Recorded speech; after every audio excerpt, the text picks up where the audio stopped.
Well guys, first catch of the day. We're pulling a sectional line. Got a nice skunk. I set up this hole several days before the cold spell came in, and we just left it set because we had traps over this way. But got a beautiful skunk. Skunk number 21. Problem is I got two dogs up on top of the bridge from down the road. So it's going to be interesting trying to get this dispatched. Well guys, got that skunk dispatched. It did spray because of them friggin' dogs, but anyways, got it a real nice skunk. Checking the line further on down, got a nice raccoon coming down from underneath that cedar and a 220 conibear. You can tell it's warming up and it's breeding season for the raccoon and the skunks. So nice to have a nice raccoon and a nice skunk so far today. Alright guys, that gap of fence right next to that old tote, there's a trail here. Well, we trap it every year, and I haven't been back on this road for a while, and anyways, we got a snare put in right here just now because there were coyote and bobcats tracks going over the road. You see there's even blood. That's not from its feet, I don't think. I think it was carrying something because there's some blood up further, but we're going to put another set on the other side of the road.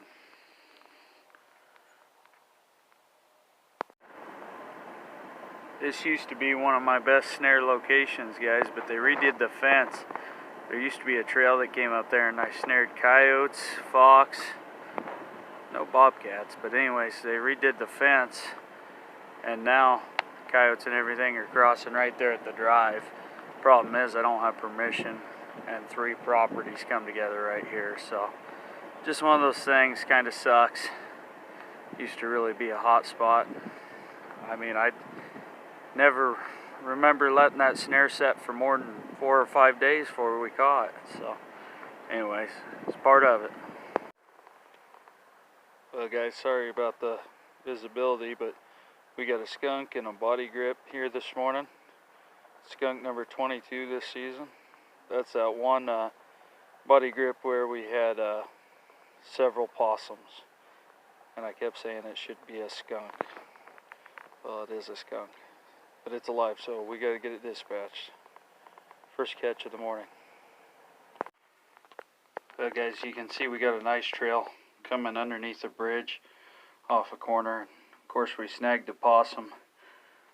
Couldn't see it from up above, so it's a good thing to always get out and check. So let's get this out, get this working, maybe get some skunks or something here. Well guys, there's coyote number 20. Got him in a snare right around the neck. He was heading over the top of a culvert. Looks like a nice coyote too for February, and none on the other side, so he may have been running alone. I don't know. It's breeding season. There's only one real spot to cross here, so anyways, just glad to have coyote number 20. Alright guys, there's coyote number 20 again, closer up. Here's our snare. It's wrapped around here. Got it right around the neck.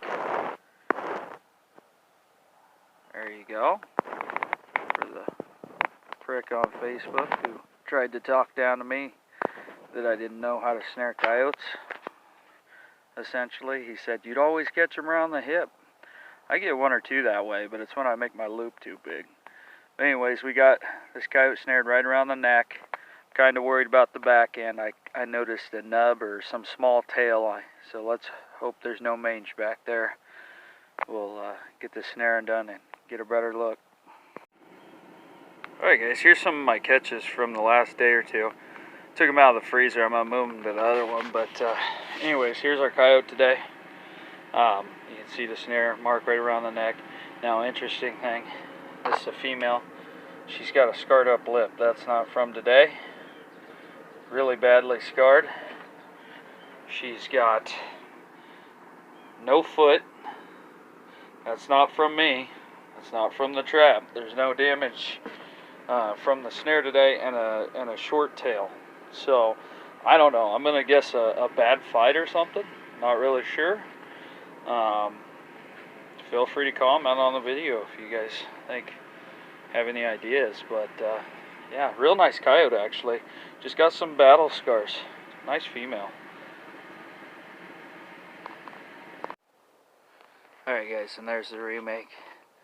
And again, about that guy who was being a prick, and not to draw that out, but I'm always willing to receive new information and share ideas and have a good time with fellow trappers. But if you want to come at me with, you know, with a cocky attitude and try to talk down to me, that's just not going to work with me. So anyways, here's the set. Let's keep going. This is the fun part of cat trapping, right? And what makes it a little unpredictable.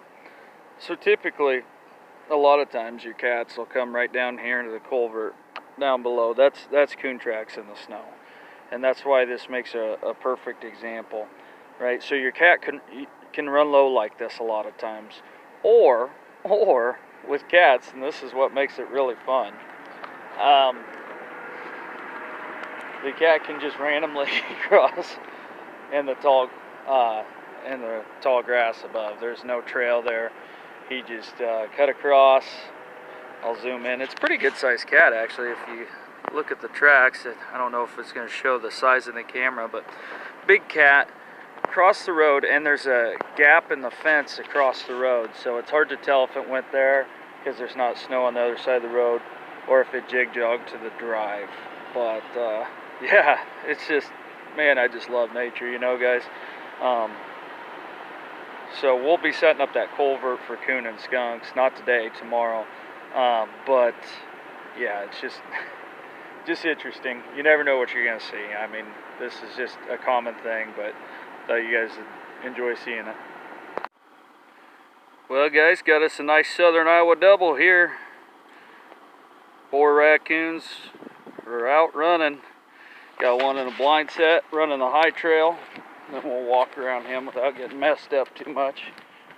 And then you come down here, we snagged us another one in a dog proof, if I show you without falling on my butt.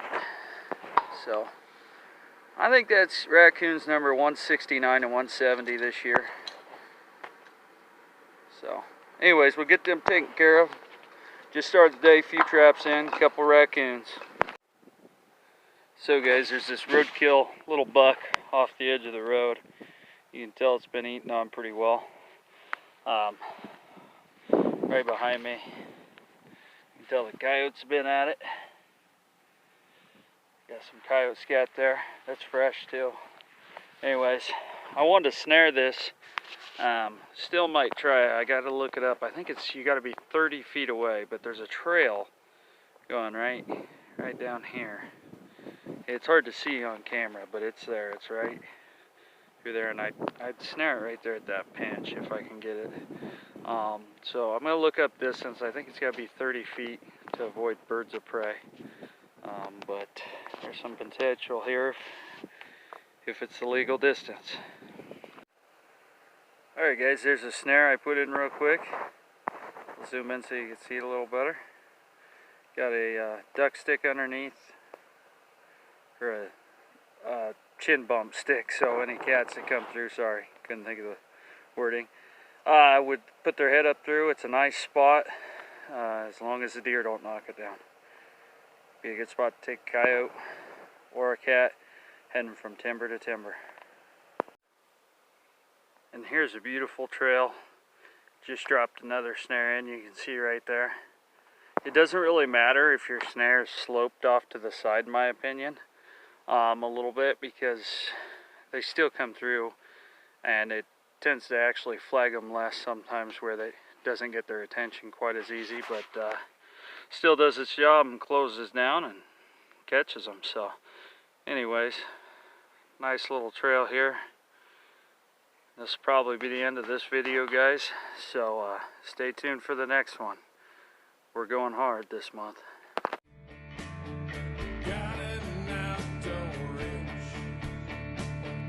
Critters and catfish here in the countryside.